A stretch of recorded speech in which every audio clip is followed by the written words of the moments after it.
تصوف نام ہے کمال مطابعات اور حسن معاملات کا.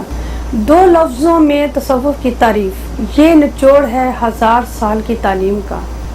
کمال مطابعات قرآن و سنت کے اتباع، حسن معاملات لوگوں کے ساتھ معاملات کا حسین ہونا، لوگوں کے ساتھ معاملات سنور جائیں اور اتباع کامل ہو جائے، یہ تصوف ہے. جب دنیا ظاہری مقاصد سے بلند تر ہو جائے اور وہ فزیکل سے میٹا فزیکل کی طرف جائے، جب انسان کے دل میں صحرائی مسافر کی طرح ایک بحران نستلجا اور اداسی پیدا ہو جائے، اور جب دوستی بھی کام نہ آئے، تو ایسے میں اللہ تعالیٰ سے بڑھ کر انسان کا دوست کون ہو سکتا ہے؟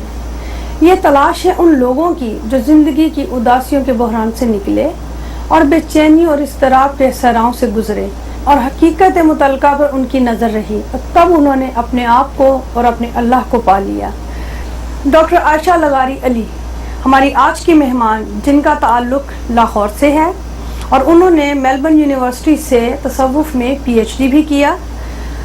اور کریٹیوٹی ابن العربی اینڈ دا ٹریڈیشنل فلسفی آف ایجوکیشن پر کتاب بھی لکھی. اور ان کے ساتھ آج ہمارے دوسرے مہمان ہیں محمد علی اکبر صاحب. ان کی بھی کتاب راولپنڈی دا راج ایئرس ابھی حال ہی میں چھپی ہے. السلام علیکم ڈاکٹر صاحبہ، کیسی ہیں آپ؟ السلام علیکم. وعلیکم السلام. میں بالکل ٹھیک ہوں. Welcome to New York. Thank you. کیسا دورہ رہا آپ کا؟ بہت بہت اچھا، شکریہ.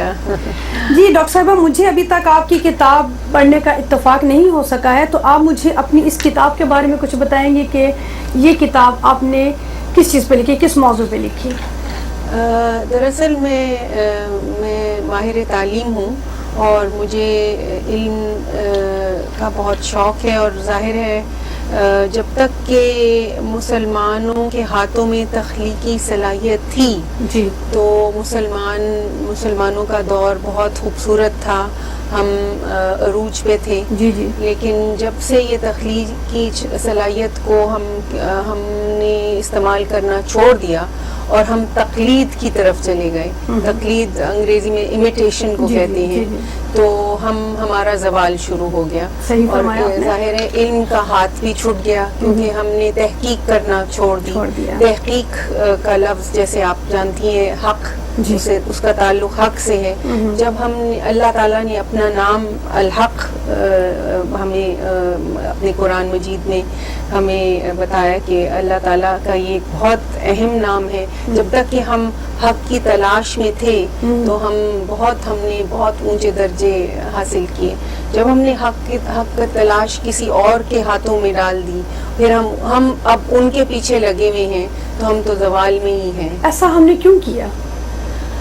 دراصل اس کے مختلف اپنے آپ دوسروں کے ہاتھ میں کیوں جانے دیا؟ جی یہی ہے اصل میں مختلف وجوہات ہیں. ایک تو ہمارے اوپر بہت بڑا بحران بھی آیا تھا جب بغداد کو چنگیز خان اور ان کے جو فالوورز نے آ کے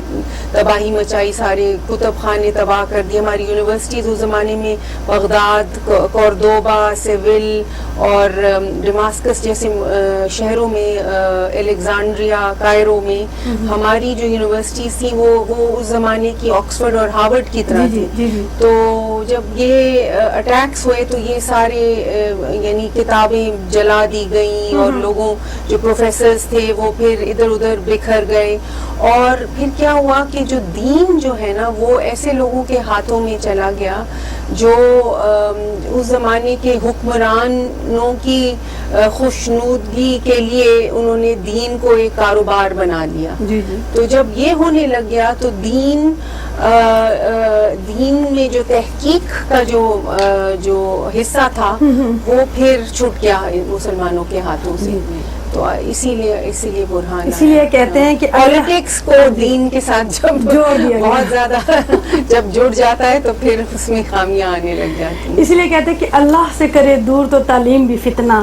املاک بھی، اولاد بھی، جاگیر بھی فتنہ. تو اس کے بعد پھر ہم نے کیسے اپنی جس رسی کو چھوڑ دیا تھا، پھر ہمیں کتنی مشکلات پیش آئیں اسی رسی کو دوبارہ پکڑنے کے لیے. اصل میں رسی ہماری شکر الحمدللہ کبھی بھی نہیں چھوٹی الحمدللہ اس لحاظ سے کہ جو کام پہلے حضور پاک صلی اللہ علیہ وآلہ وسلم نے اور ان کے صحابی نے تابعین نے تبع تابعین نے کیا تو وہ جاری رہا تصوف کے اندر جی اور تصوف میں تحقیق کا بہت بڑا ایک یہ کیونکہ تصوف کا مطلب ہی ہے کہ آپ اللہ کی قرب حاصل کرنا چاہ رہے ہیں اللہ کی قربت کے لیے کام کرتے ہیں نہ آپ کو اس دنیا سے کچھ چاہیے ہوتا ہے نہ دوسری دنیا کی جب ہم حضرت موسیٰ علیہ السلام کی قصہ پڑھتے ہیں تصوف میں تو ان کو اپنے دونوں اپنے پیزار نیچے رکھ کے پھر جب طور میں جاتے تھے نا تو دونوں پیزار نیچے چھوڑ دینا کا مطلب یہ نہیں ہے کہ صرف پیزار ہم اس کو سمبولکلی سمجھتے ہیں کہ یہ دنیا بھی اور آخری دنیا ہمیں کوئی جنت سے تعلق ہے نہ اس دنیا سے تعلق ہے ہمیں شوق ہے کہ اللہ تعالیٰ کی محبت ملے تو پھر یہ کہ تصوف میں یہ سلسلہ چلتا رہا جو تعلیم حضور پاک صلی اللہ علیہ وآلہ وسلم نے دی اپنے صحابیوں کو وہ تعلیم اس تعلیم کو زندہ رکھا صوفیوں نے اور بڑے بڑے ہمارے بزرگان دین جن کو ہم اولیاء اللہ کہتے ہیں جو اللہ کے دوست ہوتے ہیں تو ماشاءاللہ انہوں نے تحقیق بھی کی تخلیق اس معنی میں نہیں کی کہ وہ شریعہ سے ہٹے نہیں وہ شریعہ سے بالکل نہیں ہٹے بلکہ آپ کسی بھی بڑے صوفی کو لے لیں حضرت جلال الدین رومی کو لے لیں حضرت مولانا جو ہیں حضرت ابن العربی کو لے لیں حضرت ہمارے جو بہت بڑے ہیں شیخ احمد سر ہند جن کو مجدد الف ثانی کہتے ہیں انہوں نے شریعہ کے اوپر بہت وہ فقہ کے بھی عالم تھے اور شریعہ کے اوپر بھی انہوں نے بہت کام کیا لیکن ساتھ ساتھ شریعہ سمجھیں جیسے بادام کا اوپر والا حصہ ہے تو جو اندر اصل بادام ہے وہ کردار کے اوپر اور انسان کے اخلاق کے اوپر کام کرنا ہوتا ہے تزکیہ نفس ہوتا ہے تو وہ انہوں نے اس کے اوپر بھی بہت کام کیا تو ماشاءاللہ اسلام میں کبھی بھی حق کی جو رسی ہے وہ ہم ابھی تک ہے پکڑی ہوئی ہے. اچھا ڈاکٹر صاحب مجھے یہ بتائیے کہ کچھ لوگ یہ کہتے ہیں کہ شرع میں تصوف کا تصور نہیں ہے جبکہ میں سمجھتی ہوں جیسے بھی آپ نے فرمایا کہ تصوف میں سارا اسلام ہے تو یہ کچھ لوگوں کا یہ کہنا کیوں ہے کہ صوفیزم نہیں ہے تصوف نہیں ہے یہ کچھ اسلام سے باہر کی چیز ہے کچھ لوگ یہ بحث کرتے نظر آتے ہیں. ہاں اصل میں اگر دیکھا جائے کئی جو ہے نا صوفیوں نے آج کل بھی اگر وہ اپنے آپ کو صوفی کہتے ہیں لیکن ہوتے نہیں ہیں جو تزکیہ نفس نہیں کرتے جو اپنے کردار کے اوپر محنت نہیں کرنا چاہتے جو جیسے آپ سمجھے وہ ان کو پیری مریدی مل گئی ہے ان کے باپ بڑے باپ یا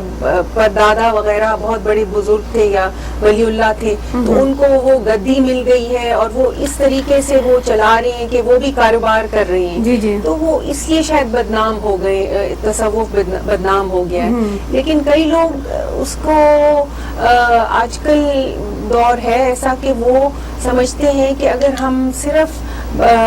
جو ارکان اسلام ہیں صرف اسی کو فالو کریں تو بس وہی اسلام ہے لیکن اسلام میں ایمان آتا ہے ایمان کے ساتھ کردار کی اگر آپ ایمان کے مختلف درجات دیکھیں تو سب سے ہائیسٹ جو درجہ ہے وہ احسان کا ہے جی بالکل تو وہ احسان کس کو میسر ہے وہ احسان کا جو درجہ وہ ہے جس میں آپ جب آپ عبادت کرتے ہیں تو ایسے کرتے ہیں نماز پڑھتے ہیں تو ایسے کرتے ہیں جیسے خدا آپ کے سامنے نظر آ رہا ہے جی آپ خدا کے سامنے کھڑے ہیں بالکل تو یہ والا درجہ حاصل کرنے کے لیے آپ کو تزکیہ نفس ضروری ہے اور یہی تصوف بیسکلی آپ کو یہی سکھاتا ہے کہ اپنے دل قلب اور نفس کو اور فکر کو کس طرح سے ہم اللہ کی طرف بڑھاتے چلے جائیں. تو آپ کا کہنا یہ ہے کہ اس قسم کے جو لوگ ہیں ان کے بارے میں ڈاکٹر علامہ اقبال صاحب نے بڑی خوبصورت بات کہی ہے سجدہ خالق کو بھی ابلیس سے یارانہ بھی حشر میں کس سے عقیدت کا صلہ مانگو گے. تو ناظرین اس کے ساتھ لیتے ہیں ایک چھوٹی سی بریک ملتے ہیں بریک کے بعد.